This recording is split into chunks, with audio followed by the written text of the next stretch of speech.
And right now I want to show you guys my old OEM turbos, how these turbo wheels inlets or whatever you call them are vibrating. You can see, yeah, they are done.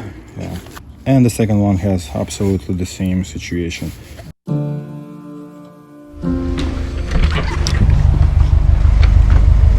And I just paid my money to these guys who finished working on my car. They swapped stage 2 turbos into my 525 station wagon.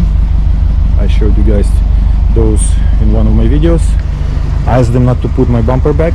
I'm still gonna work on mounting this transmission coolant properly, and I didn't ask them to do it because, you know guys, they're gonna charge like $100 per hour or so for custom work, and I enjoy working on my car. So yeah, I'm still going to order a charge pipe for my car. It means I'm not gonna test my turbos yet. I'm gonna drive gently, not going to push it. I have old intercooler or turbos, my bumper here. So yeah, this is just a little update of what's going on, and everything else looks fine. And a whole bunch of other small stuff was done while we had engine out. So at this time I'm about to head home, and I'm just gonna drive like that.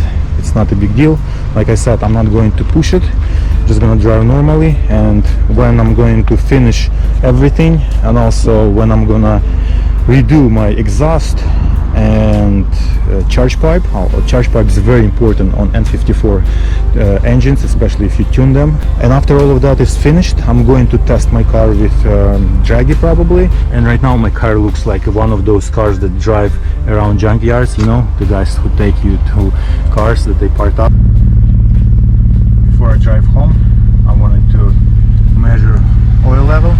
Engine oil is good, so I'm about to get home.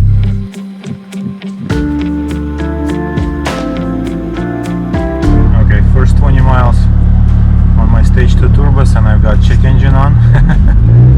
So when I get home, I'm gonna connect Carly and look what the code is. So I have to wait for that. And now I just connected to my car using Carly app, and in 1 second we'll know what this check engine is all about. Outside temperature sensor communication. That's it. Wow. Yeah. And other than that, just 2 small error messages. So what I'm going to do, what I'm going to do right now, I'm just gonna clear all of these.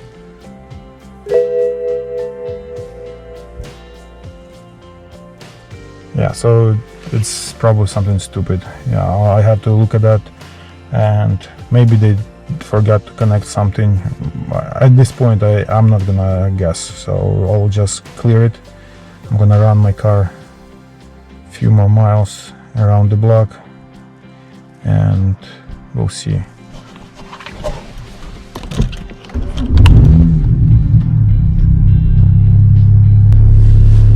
And the total mileage that I just drove was 22 miles, and I tried to drive it as gentle as possible because one of the pipes connecting to my new intercooler was not connected very well. The mechanic said it did not connect very well because it was not enough room, I guess, or something. So he said I have to work on that.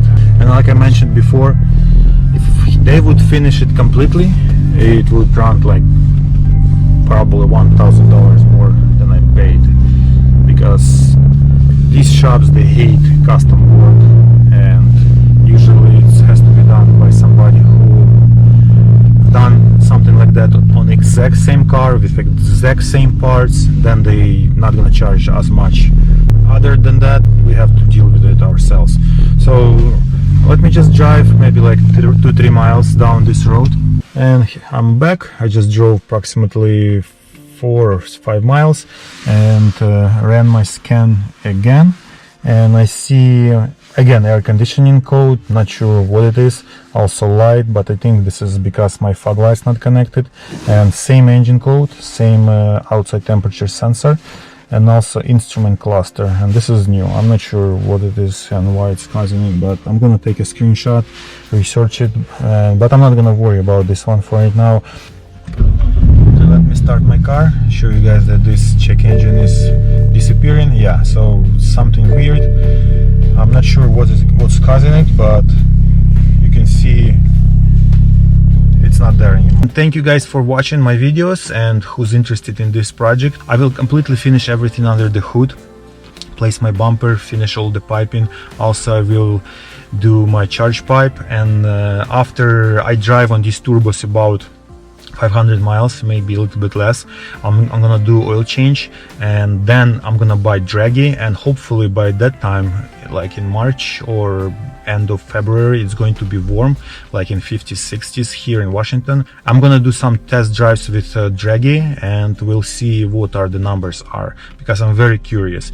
And my car is still on stock gas. I'm thinking not to mess with any injections or like special gas, so I'm just gonna try to get as much as possible from my car driving on stock, like pump gas. So yeah, this is just a little update.